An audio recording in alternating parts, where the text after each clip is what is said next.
April 12, 1945, Warm Springs, Georgia. The Little White House. At 1:15 in the afternoon, portrait painter Elizabeth Shoumatoff is working at her easel. The president sits nearby in a leather chair, posing, alive, composed, holding papers. Then his head drops forward. No sound, no warning, no cry. Franklin Delano Roosevelt, 32nd President of the United States, four-term leader, architect of a nation's survival, slumped without a single word. Outside those walls, American and Soviet forces were closing on Berlin. The war in Europe was nearly won. Roosevelt was just 83 days into his fourth term. He was gone within hours. What happened inside that small Georgia cottage? That story begins not with politics, but with a body already quietly running out of time. Franklin Delano Roosevelt took office in 1933, inheriting a nation in economic freefall. His New Deal reshaped American government. He guided the country through the Depression and a world war. No president has been elected to 4 terms before or since. By April 1945, Roosevelt was 83 days into that unprecedented 4th term. He had just returned from Yalta, where he negotiated the post-war world alongside Churchill and Stalin. Germany's defeat was weeks away. The United Nations was being organized. A secret atomic weapons program was nearly complete. His vice president, Harry S. Truman, had been in office only 82 days and had not been briefed on that program. But how Roosevelt's body had been quietly failing, that story begins long before Warm Springs. By 1944, those close to Franklin Roosevelt were quietly alarmed. The president had grown visibly thinner. His face had a gray, hollow cast. His hands sometimes trembled. Aides noticed he struggled to concentrate through long meetings. Roosevelt had lived with polio since 1921 and used a wheelchair daily. But polio was not what was killing him. In March 1944, cardiologist Dr. Howard Bruen conducted a full examination. What he found was grave. Blood pressure readings reached as high as 240/130. Bruen documented hypertensive heart disease and early-stage cardiac failure. He published his clinical account in 1970 in the Annals of Internal Medicine, the most detailed first-hand record of Roosevelt's decline. The president's own doctor had a far more complicated story to tell. In March 1944, cardiologist Dr. Howard Bruen examined the president for the first time. What he found alarmed him. Roosevelt's blood pressure had reached a staggering 240/130. Bruen diagnosed hypertensive heart disease and early-stage cardiac failure, documented in his 1970 clinical account in the Annals of Internal Medicine. The president's personal physician, Dr. Ross McIntyre, told the press something different. FDR was tired, McIntyre said, but fundamentally sound. Historical consensus holds that McIntyre misled reporters, and possibly Roosevelt himself. A small circle of advisors knew the truth. The American public did not. Roosevelt won a 4th term by a wide margin, but the body that had carried him there was failing fast. The most consequential decisions of the entire war still lay just ahead. Late March 1945, Franklin Roosevelt boarded the presidential train for Warm Springs, Georgia. He had made this journey many times before, drawn to the mineral springs that had eased his polio for decades. His advisors hoped the rest would revive him ahead of the United Nations conference in San Francisco. He arrived at the Little White House depleted. The modest retreat sat on a pine-shaded hillside. Staff noted his weight had dropped, and his appetite was poor. The Georgia air, at least, seemed to lift him slightly. April 12th began without alarm. Roosevelt woke, reviewed documents, and appeared, by all accounts, to be in reasonable spirits. A small, private circle surrounded him that day. Who they were, and why each was there, would matter enormously.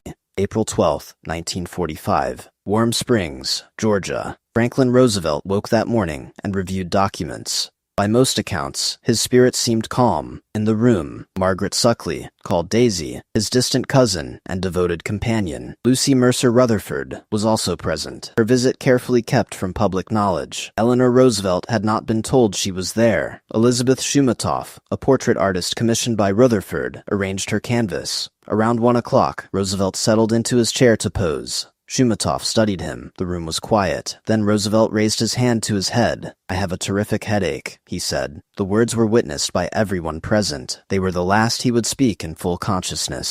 The death certificate stated it plainly: cerebral hemorrhage. Medically, this meant a rupture of blood vessels deep inside FDR's brain, driven by his dangerously elevated blood pressure. Dr. Howard Bruen confirmed the diagnosis within minutes of arriving. His assessment required no guesswork. No autopsy was performed. In 1945, that was not unusual. Sitting presidents were rarely autopsied. You questioned it at the time. Bruen did not stay silent. In 1970, he published a detailed clinical memoir describing FDR's cardiovascular deterioration over the final year of his life. The account is consistent with the official death certificate. Most historians and physicians accept its conclusions, but the absence of an autopsy left a door ajar, one that some later writers would refuse to leave closed. No autopsy was performed on Franklin Roosevelt. That decision was not unusual for presidents of the era, but it left the record incomplete in the minds of some. The primary medical document remains a detailed clinical memoir written by Dr. Howard Bruen in 1970. Bruen attended Roosevelt in his final months and recorded observations fully consistent with the official death certificate. Some later historians argued Roosevelt's condition was more advanced than doctors admitted even to him. That is plausible, though not fully verifiable. Claims of a deliberate cover-up of cause or timing have circulated for decades. Mainstream historians reject them. No credible evidence supports a conspiracy framing. What was real and well documented was a separate layer of secrecy surrounding Roosevelt's personal life in those final hours. Eleanor Roosevelt was in Washington when the call came. He left a charity event and flew to Warm Springs. Harry S. Truman was quietly summoned to the White House without explanation. Eleanor placed her hand on his shoulder. "Harry," she told him, "the president is dead." Truman was sworn in at 7:09 that evening in the cabinet room. The war in Europe was weeks from ending. The Pacific War still raged. Within hours, radio broadcasts carried the news across the country. A nation that had known only one wartime leader fell silent. Streets emptied. People wept openly. 12 years of Roosevelt's voice, gone in a single afternoon. The world was about to learn how much had rested on that one man.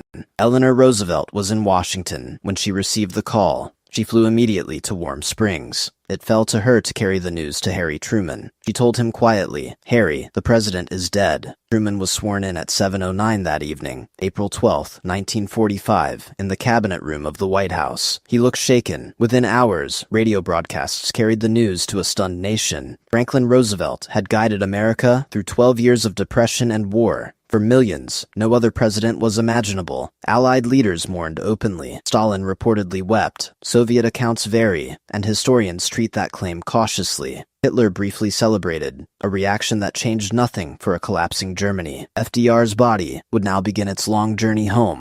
Franklin Roosevelt did not live to see victory in Europe. Germany surrendered on May 8, 1945, less than 4 weeks after his death. The day he had fought for arrived without him. His successor, Harry Truman, inherited an unfinished war and an unfinished world.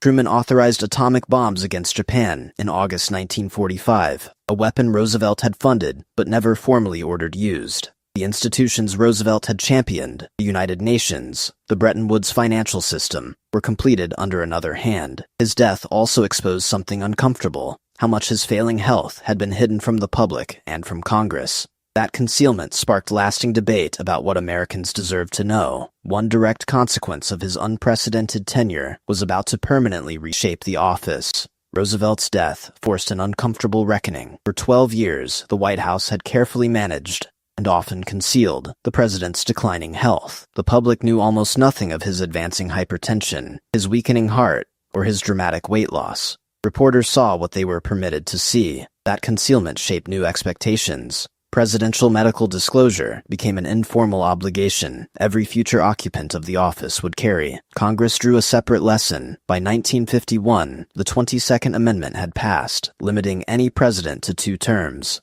FDR's 4 consecutive elections remained its most visible justification. History does not pause for grief, but to understand what was truly lost that spring, you have to return to a single afternoon in Georgia.